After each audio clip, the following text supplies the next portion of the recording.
เก้าปลูกสิบปลูกบ่ทอปลูกต้นกล้วยเก้าสวยสิบสวยบ่ทอสวยใบแขมเก้าแหลมสิบแหลมบ่ทอแหลมคำเว้า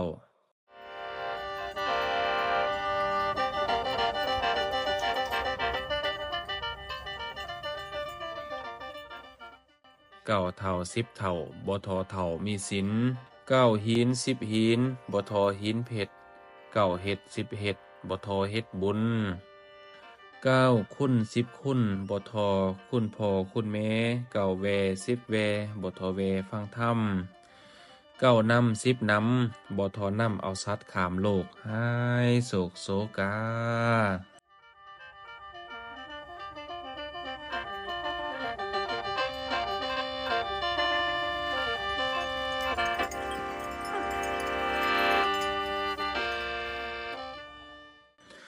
สาธุเด้อทุกท่านศรัทธาทานที่ทำบุญสละทื่นทำทานบานผลพลาเพิ่ม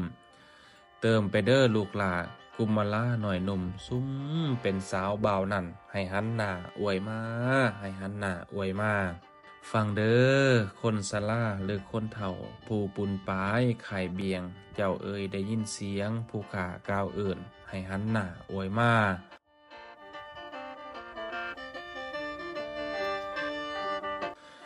เพิ่นว่าถ้านางนั่นให้ปุนปั้นแจกแบงเจ้าอย่าแพงห่อไว้จนไล่ล่าห่างทาน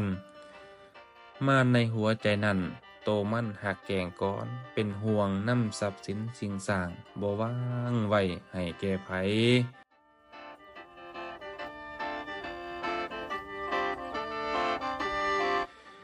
เพิ่นว่าความอยากได้บ่มีบ่อนตอนจบยามนอนก็ย่อมือนบเหนียววอนเอาเงินล้านการที่เฮาทานได้หารใจ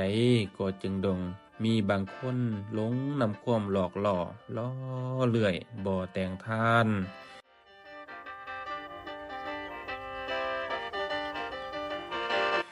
คิดเบิ่งเด้อทุกท่านการที่เกิดมาเป็นคน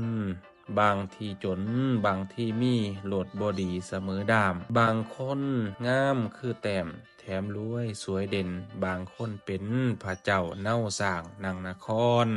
บางบอนนั่นเดือดร้อนหุ่มสัวมัวมองเงินทองหิวอยู่กินสินใส่บางพองโลกค่าไข่โหมห้อมตอมป่วยสวยแต่ทุกข์ยากล้นเป็นน่าเวทนาเดี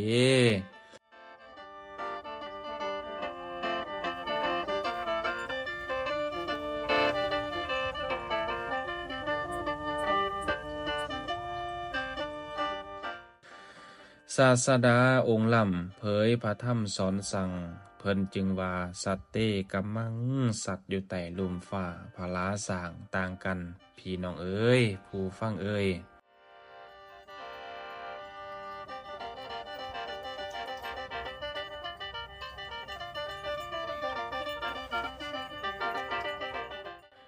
พวกเขาทุกข์ยากนั่นพวกนี้บ่เคยทาสท่านของ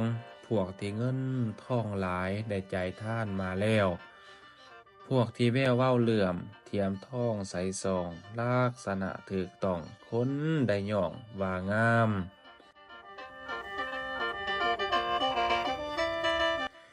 ย้อนเพิ่นนั้นเก่งขามคุณโน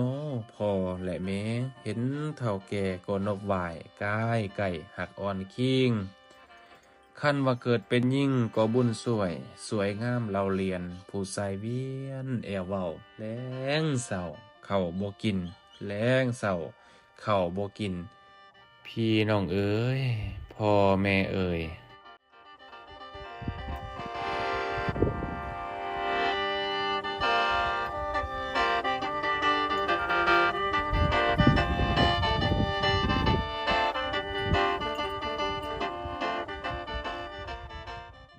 เอากินข้าวหวมผ้ากินปลาหวมถ้วยกินกล้วยหวมหวีกินปีหวมกาบอาบน้ำหวมวังปลูกต้นไม้หวมต้นสร้างบุญสร้างกุศลหวมกันเด้อพี่น้องเด้อเจ้าทำบุญแล้วนอนหลับก็ให้ได้เงินหมื่นนอนตื่นก็ให้ได้เงินแสนแบนมือมาให้ได้แก้วมณีโสดโทษหายยาพานม่านหายยาจอง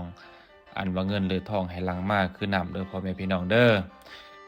นี่แล้วเพิ่นว่าเกิดเป็นคนบุญกุศลให้ฟ้าวสร้างพ่อแม่เอ้ยไปพุ่นกินปลามาพี่กินข้าวไปพุ่นนางเว้ามาพี่นางจาแห่งทานแห่งใดแห่งให้แห่งมีท่านไปแล้วมันก็เป็นของเฮาคือเก่ามันหักไหลหลังเข้าหมื่นเท่าพันทวีพันเท่าหมื่นทวีพ่อแม่เอ้ยพี่น้องเอ้ย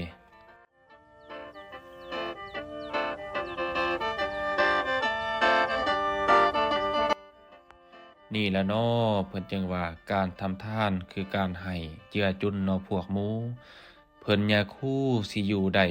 พอโยมให้ปอนทาน วัดสิดีก็เพราะบ้านพอโยมทานร่วมทำบุญ วัดสิศูนย์บ่มีพระก็เพราะโยมชาวบ้านบ่ทำทานกุศลสร้างมาจังหันไผสิอยู่เพิ่นอย่าคู่ขาดเข้าปั้นสิหันหน้าอวยหนีสั่นแล้วสั่นแล้ว แม่นบ่พี่น้องเนาะเอามุดน้ำก็จะเฮ็ดก้นผู้โจกคู่ก็จะเฮ็ดแขนสั่นเพิ่นว่าผัวเมียกันก็อย่าปล่อยอย่าด่าเอามื้อนี้ซ้ำนี้ก่อนเนาะพ่อแม่พี่น้องเนาะมักก็จะลืมกดไลค์ถูกใจก็อย่าลืมกดแชร์แบ่งปันเพื่อเป็นการเสริมกำลังจิตกำลังใจทิศเด่นจะได้เฮ็ดคลิปต่อๆไปเนาะเบิ่งแย่งแพงกันบ้านใหญ่บ้านลุงบ้านสูงบ้านป่า แรงก็แรงให้แรงแต่ให้หน้าสวนเด้อส่วนหัวใจของเฮาอย่าได้มีวันแรง เอาอย่าเจ็บอย่าจนอย่ามุนอย่าหมองอย่าห้องอย่าให้อย่าไข้อย่าโซ่เด้อพ่อแม่พี่น้องเด้อนอนหลับฝันดีนอนหลับได้เงินพันนอนฝันได้เงินหมื่นนอนตื่นได้เงินล้านออกจากบ้านเหยียบคุ้มเงินคุ้มค่ำเหยียบคุ้มเงินคุ้มค่ำ เอาอยู่ดีมีแห้งพบกันใหม่คลิปหน้าเด้ออย่าลืมมากดกำลังจอกำลังใจคอมเมนต์ให้ทิศเด่นแน่เนาะ สำหรับคลิปนี้ก็ขอให้ทุกท่านทุกคนให้มีอายุวันนะสุขภาละมันยืนเด้อ